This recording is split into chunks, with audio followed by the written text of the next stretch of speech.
नमस्कार मित्रांनो, स्वागत आहे तुमचे आवडते चॅनल म्हणजेच मराठी किचन सीमाज किचनमध्ये।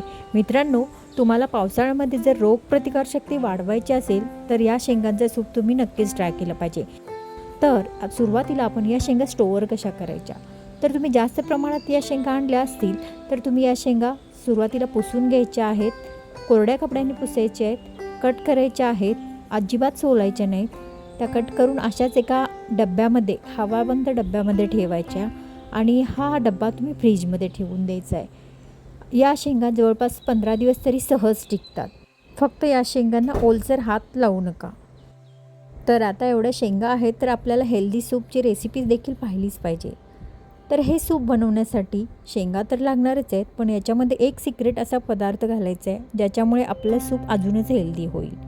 त्यासाठी काय करावं लागेल, तुम्हाला हा व्हिडिओ अगदी शेवटपर्यंत पाहावा लागेल। हे सूप आपण कुकरमध्ये करणार आहे। त्यासाठी मी काय करते, सुरुवातीला कुकर गॅसवर ठेवला आहे, त्याच्यामध्ये मी 2 टेबलस्पून तूप घालून घेतलं। तूप चांगलं गरम करून घ्यायचं आहे। यामध्ये आपल्याला 1 टेबलस्पून बारीक चिरलेलं आलं घालून घेतलेलं आहे। त्यानंतर बारीक चिरलेला लसूण घातलेला आहे। जवळपास मी 10 ते 12 पाकळ्या अगदी बारीक चिरून घेतलेल्या आहेत। अद्रक देखील मी 1 ते 1.5 इंच घातलेलं आहे। 1 टेबलस्पून जिरे घातलेले आहेत। आता हे सर्व तुपामध्ये व्यवस्थित परतवून घ्यायचं। अगदी खमंग सुवास सुटेपर्यंत आपल्याला हे व्यवस्थित परतवून घ्यायचं आहे।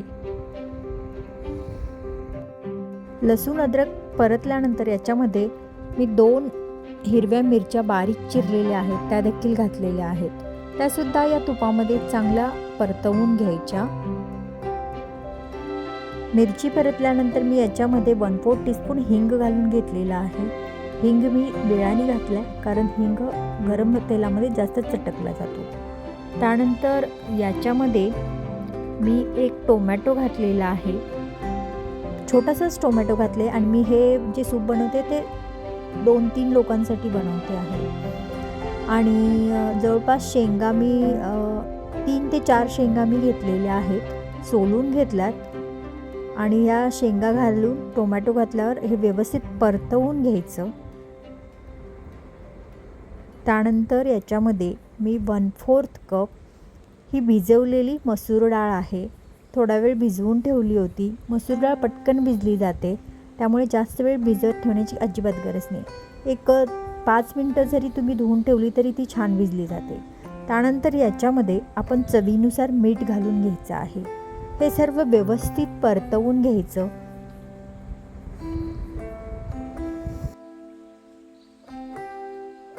अर्धा टीस्पून मी इथे हळद पावडर घातलेली आहे। हळद पावडर सुद्धा या शेंगांसोबत व्यवस्थित परतवून घेऊया। तसेच यामध्ये मी अर्धा टीस्पून मिरी पावडर घालून घेतली आणि 1 ग्लासभर मी पाणी ओतून घेतलं याच्यामध्ये। आता आपण याला काय करायचं आहे, व्यवस्थित असं मिक्स करून घ्यायचं। मी इथे गरम पाणी घातलं, तुम्ही जरी थंड पाणी घातलं तरीसुद्धा काही हरकत नाही। आणि याचं आपण झाकण लावून घेऊया। आता आपण याच्या 4 ते 5 शिटी काढून घ्यायच्या आहेत। आपल्या कुकरच्या शिट्या होत आहेत तोपर्यंत आपण काही टिप्स पाहूया या सूप संदर्भात। तर सूप बनवायचं असेल तर शक्यतो तुम्ही ज्यावेळी शेंगा आणाल, ताज्या शेंगांचं सूप बनवलात तर त्याची टेस्ट उत्तम होते। त्याचबरोबर सूप जर लहान मुलांसाठी वगैरे बनवत असाल तर या सूपमध्ये मिरी पावडर कमी वापर करा। पहा, कुकर शिट्या झाल्या, थंड झालं, शेंगा छान शिजलेत। मी इथे मिक्सरचा वापर न करता या पावभाजीच्या स्मॅशरनं हे व्यवस्थित स्मॅश करून घेते, कारण सर्व साहित्य जे आहे ते व्यवस्थित शिजलेलं आहे आणि हे पटकन अगदी व्यवस्थित स्मॅश होते। आता हे अजून थोडा वेळ आपण स्मॅश करून घेऊया। पहा, अगदी व्यवस्थित असं स्मॅश झालेलं आहे। आता आपण काय करूया, एक बाउल घेऊया, त्याच्यावर ही गाळणी ठेवूया आणि या गाळणीमध्ये हे जे सूप आहे ते आपण ओतून याला गाळून घेऊया। एका चमच्याच्या साहाय्याने आपण याला व्यवस्थित असं पूर्णपणे त्याच्यामधील जो गर आहे तो पूर्ण निघाला पाहिजे अशा पद्धतीने प्रेस करून आपण हे सर्व गर याच्यातील काढून गाळून घेऊया। जर तुम्हाला वाटलं की इथे थोडंसं पाण्याचा वापर करायचा आहे तर इथे तुम्ही गरम पाण्याचा वापर करू शकता। थोडंसं पाणी घालून सुद्धा तुम्ही अशा पद्धतीने चमच्याच्या साहाय्याने प्रेस करत याच्यामधील सर्व गर काढून घ्यायचा आहे. अशा पद्धतीने हा आपला चोथा वेगळा केलेला आहे. आता हे सूप पहा, थोडंसं घट्टसर वाटतंय ना, तर याच्यामध्ये तुम्हाला अजिबात काही घालायची गरज नाही. तुम्ही इथे कोणत्याही प्रकारचं कॉर्नफ्लोअर वगैरे अजिबात वापरायची गरज नाही. तुम्ही असंच सुद्धा सर्व करायला खूप छान आहे. तर आता आपण काय करूया, जरासं याला गरम करूया आणि लगेचच सर्व करायचं आहे. याच्यामध्ये मी सुरुवातीला मिरी पावडर टाकली होती. आता मी मोठेच पिणार आहेत, त्यामुळे आणि जरासं सर्दी आणि खोकला जर जास्त झाला असेल तर तुम्ही ह्या सूपमध्ये थोडीशी मिरी पावडर जास्त टाकू शकता.